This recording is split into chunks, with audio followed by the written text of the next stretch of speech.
Bonjour à tous, c'est la suite de l'édition de la nuit. Bienvenue donc si vous nous rejoignez. Voici les titres qui sont à la une de ce mardi.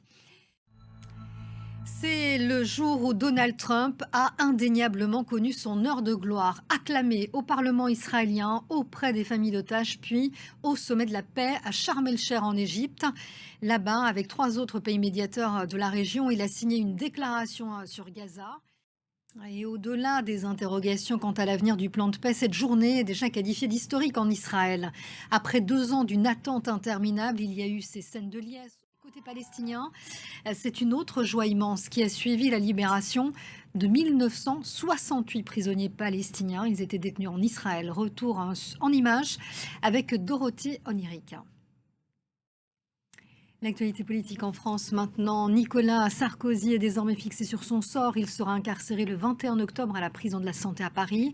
C'est une première pour un ancien président. La date lui a été notifiée lors d'un rendez-vous ce lundi au parquet national financier. L'ancien chef d'État qui a été condamné à 5 ans de prison ferme avec exécution provisoire pour association de malfaiteurs dans l'affaire du financement libyen de sa campagne de 2007. Nathalie Pérez. L'actualité africaine nous emmène à Madagascar. Le président écarte ce lundi soir toute démission. Il appelle à respecter la Constitution.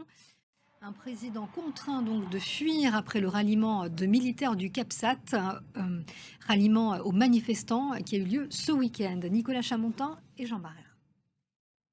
Et on en vient maintenant à ce cri d'alarme concernant les récifs coralliens.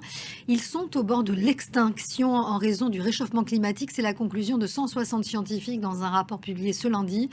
Selon leurs prévisions, le seuil de 1,5 degré qui condamne ces récifs sera franchi dans quelques années si rien n'est fait. C'est près d'1 million d'espèces marines qui sont menacées, mais aussi la subsistance de centaines de millions de personnes.